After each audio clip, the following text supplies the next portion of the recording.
Hello friends, 2019 சீனாவில் உருவான COVID-19 2020 உலகம் பூரா இந்தியா உட்பட அனைத்து நாடுகளுக்குமே பரவி நிறைய உயிர்களை காவு வாங்கியதோடு மட்டும் இல்லாமல் நிறைய பாதிப்புகள் மற்றும் நிறைய தொழில்கள் முடங்கி பொருளாதார பெருமந்தமும் ஏற்பட்டது. இத்தனை பாதிப்புகளுக்கு காரணமான இந்த கொரோனாவை நம்ம அவ்வளோ சீக்கிரம் யாரும் மறந்திருக்க முடியாது. இந்த நிலையில தான் இப்போது சீனா, ஹாங்காங், சிங்கப்பூர் நாடுகளில் மீண்டும் கொரோனா படுவேகமாக பரவி வருகிறது அப்படின்னு சொல்கிறாங்க. இது இந்தியாவிலையும் பரவிருச்சு அப்படின்னு சொல்கிறாங்க. இன்னும் பரவிருச்சா, எந்தளவுக்கு பாதிப்புகள் இருக்குது, இதோட உண்மைத்தன்மை என்ன, இவ்வளவு நாள் கழித்து மீண்டும் இந்த கோவிட் எப்படி உருவானது, இப்போ வந்திருக்கிற கோவிட்டோட அறிகுறிகள் என்ன, பாதிப்புகள் எவ்வாறு இருக்கும், இதுக்கு நம்ம பின்பற்ற வேண்டிய முன்னெச்சரிக்கை நடவடிக்கைகள் என்னென்ன அப்படிங்கிறது எல்லாம் நம்ம டீட்டெயில்டாக பார்க்கலாம். இப்போ இந்தியாவிலையும் இந்த கொரோனா தொற்று அங்கொன்றும் இங்கொன்றுமா கேசஸ் ரைஸ் ஆகிட்டு இருக்கிறதா சொல்கிறாங்க. ஸோ இதனால் இந்த சூழ்நிலையில் மீண்டும் ஒரு பெருந்தொற்றை நம்ம சமாளிக்க ரெடியாக இருக்கிறோமா அப்படிங்கிற கொஸ்டினும் இப்போ ரைஸ் ஆயிருக்கு.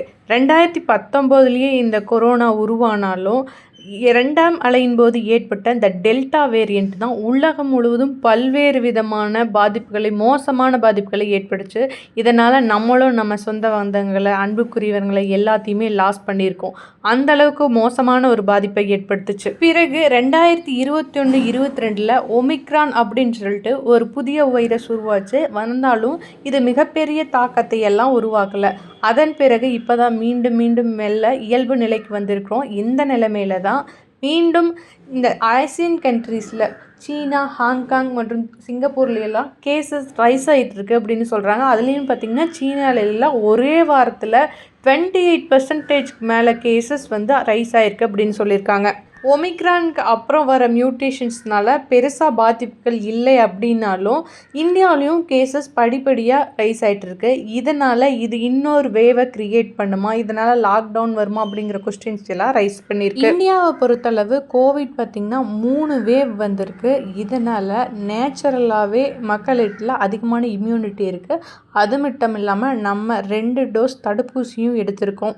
இதுவே போதுமான இம்யூனிட்டியை நமக்கு கொடுத்துருக்கு. ஸோ இதனால் கோவிட் மறுபடியும் மியூட்டேஷன்ஸ்னால் வந்தாலும் அதனால் பெரிய பாதிப்புகளையோ விளைவுகளையோ உண்டாக்க முடியாது. நம்ம ஹாஸ்பிட்டலைஸ் ஆகிறது, தீவிரமான வெண்டிலேஷன் போகிற அளவுக்கெல்லாம் வராது அப்படிங்கிற மாதிரி தான் சொல்லியிருக்காங்க. இப்போ உருவாகி இருக்கிற இந்த கோவிட்க்கு காரணமான மியூட்டேஷன் எது அப்படின்னு பார்த்திங்கன்னா JN1 மியூட்டேஷன்ஸ் தான் இப்போ எல்லா பக்கம் ஸ்ப்ரெட் ஆகிட்டு இருக்கு. இந்த JN1 மியூட்டேஷன்ஸ் ஃபாஸ்ட்டாக ஸ்ப்ரெட் ஆனாலும் பாதிப்புகள் பெருசாக இல்லை. எப்பவும் போல் நம்ம நார்மலாக சளி காய்ச்சலுக்கு என்ன அறிகுறியோ, அதாவது உடல் வலி, சளி மற்றும் தொண்டை கரகரப்பு, அது மாதிரியான பேசிக்கான பாதிப்புகளை தான் உருவாகுது அப்படின்னு சொல்கிறாங்க.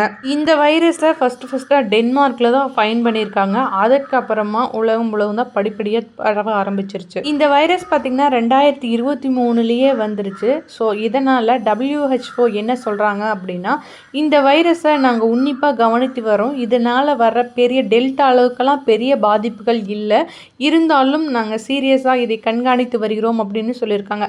இதற்கான முன்னெச்சரிக்கை ஏற்கனவே என்ன சொல்லியிருக்காங்க அப்படின்னா, மாஸ்க் அணிவது, அடிக்கடி கைகளை சோப்பு போட்டு கழுவுவது, பொது இடங்கள் மற்றும் மக்கள் அதிகமாக கூடும் இடங்களை தவிர்ப்பது போன்ற ப்ரிகாஷன்ஸை நம்ம ஃபாலோ பண்ணனாலே போதும் அப்படின்னு சொல்லியிருக்காங்க. அது போக நம்ம ஏற்கனவே போட்ட வேக்சினுக்கு அகெயின்ஸ்டாக இந்த வைரஸ் எப்படி ஒர்க் ஆகுது அப்படின்னு பார்த்திங்கன்னா, நமக்கு ஏற்கனவே போதுமான அளவு இம்யூனிட்டி இருக்கிறதுனால இது ஓரளவுக்கு அந்த வைரஸை கண்ட்ரோல் பண்ணும் அப்படின்னு சொல்லியிருக்காங்க. ஏற்கனவே சீரியஸான பாதிப்புகள் எதையும் உண்டாக்க முடியாது அப்படின்னு சொல்லியிருக்காங்க. இதற்கடுத்து இனிமேல் எத்தனை மியூட்டேஷன்ஸ் வந்தாலும், அதனால் புதிய கொரோனா உருவானாலும் இனிமேல் கோவிட் அப்படிங்கிறது ஒரு எண்டமிக் தான், பேண்டமிக் கிடையாது. ஏன்னு பார்த்திங்கன்னா இது உலகம் முழுவதுமே பரவிடுச்சு. எல்லாத்துக்கிட்டமே இம்யூனிட்டி ஓரளவுக்கு இருக்குது. ப்ளஸ் எல்லாருமே 2 தடுப்பூசிகளும் எடுத்திருக்காங்க. அதனால் இது சாதாரண சளி காய்ச்சல் போல் ஒரு 2-3 டேஸ்லேயே ரெக்கவர் ஆயிரும் அப்படின்னு சொல்லியிருக்காங்க. இப்போ ஏன் திடீர்னு இந்த கேசஸ் ரைஸ் ஆகிருக்கு அப்படின்னு பார்த்திங்கன்னா, இப்போது மழை காலம் அப்படிங்கிறனால மழை சீசன் ஸ்டார்ட் ஆன உடனே எப்பவும் போல் சளி காய்ச்சல் வருவது நார்மல் தான்.